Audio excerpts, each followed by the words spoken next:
Hello students, welcome to you all in the fourth part of the second chapter, Nutrition in Animals. As we had already cleared in first and second video, the process of digestive system in humans and the process of buccal cavity. Now today we will read our new topic, digestion in grass eating animals. आपने बहुत सारे grass eating animals देखे होंगे, sheep, buffalo and काऊ. आपने इन जानवरों को देखा होगा कि ये बड़ी जल्दी जल्दी घास खाते हैं. Why they eat so quickly? Because to avoid being caught by carnivorous, क्योंकि इन्हें हमेशा डर लगा रहता है कि कहीं कोई इनका शिकार ना कर ले, कोई कार्निवोरस एनिमल इनका शिकार ना कर ले. So let's start today's topic. Now, some animals chew and swallow the food quickly and then return it back to the mouth for thorough chewing. It is known as rumination and such animals are called ruminants.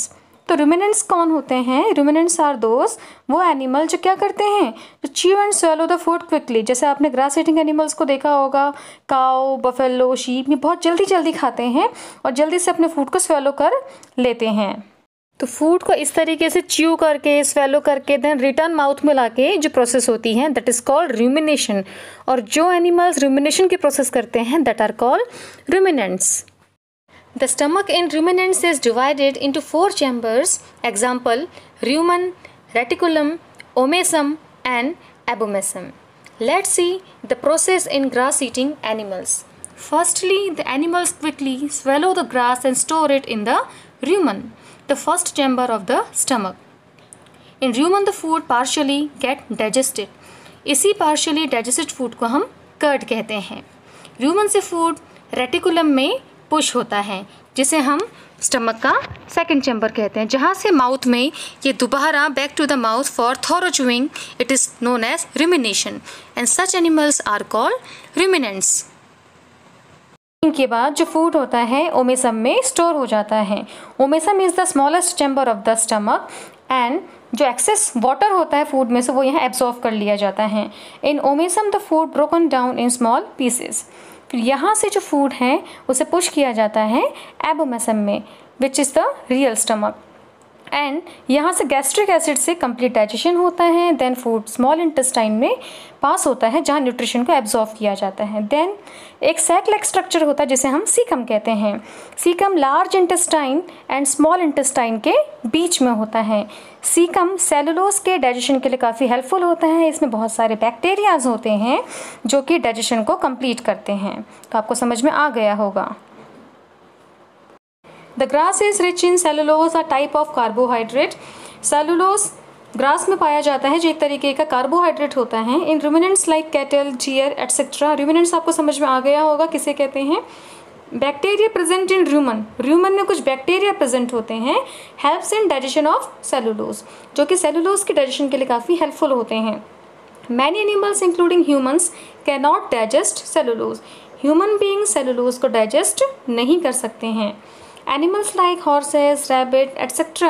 have a large sac-like structure called cecum. जैसे आपका horse है, rabbit है, इसमें एक sac like structure होता है जिसे हम सीकम कहते हैं, between the oesophagus and the small intestine. The cellulose of the food is digested here by the action of certain bacteria which are not present in humans. अभी मैंने आपको जो वीडियो में बताया था कि किस तरीके से जो काऊ का डाइजेस्टिव प्रोसेस था उसमें सीकम में प्रेजेंट जो आपके बैक्टीरिया थे सेलुलोज के डाइजेशन के लिए हेल्पफुल थे, और ये बैक्टीरिया ह्यूमन्स बॉडी में नहीं पाए जाते हैं.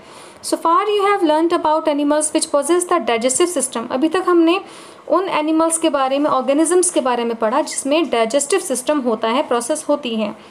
But there are many small organism which do not have a mouth and a digestive system. But बहुत से ऐसे ऑर्गेनिज्म भी हैं ना तो जिनका माउथ होता है इनटेक प्रोसेस के लिए, इंजेक्शन के लिए, और ना ही digestive system. Then how do they acquire and digest food. तो ये अपना फूड कैसे लेते हैं. In the section below you will learn another interesting way of food intake. नीचे की प्रोसेस जो आपको दे रखी है यहाँ पे फिगर अमीबा के बारे में, feeding and digestion in amoeba, इसे हम पढ़ेंगे. Nutrition in amoeba.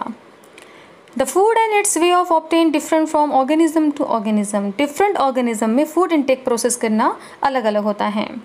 Amoeba is a microscopic single-celled organism found in pond water. It pushes out one or more finger-like projection called pseudopodia or false feet. for movement and capture of food.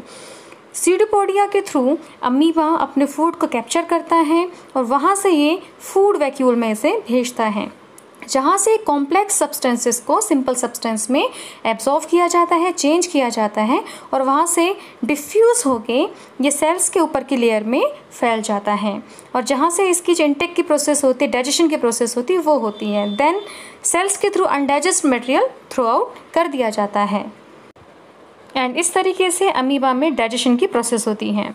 Amoeba feeds on some microscopic organism. Amoeba कुछ microscopic organism पे depend होता है।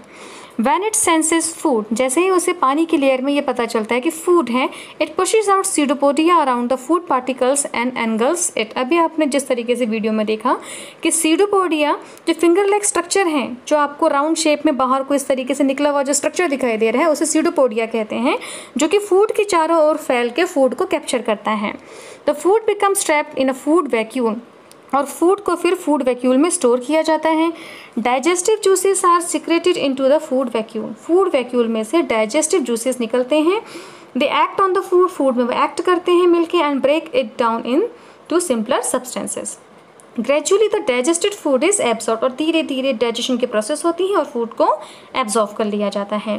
The absorb substances are used for growth, maintenance and multiplications. The undigested residue of the food is expelled outside by the vacuole और vacuole के through जो undigested food होता है वो बाहर निकाल दिया जाता है। The basic process of digestion of food and release of energy is the same in all animal. In a later chapter you will learn about the transport of food absorbed by the intestine to the various parts of the body. On the basis of today's video and the previous one, now I am giving you some questions and you have to try to give the answers in one word. Now here are the questions and you have to do this work in your fair notebook. Thank you.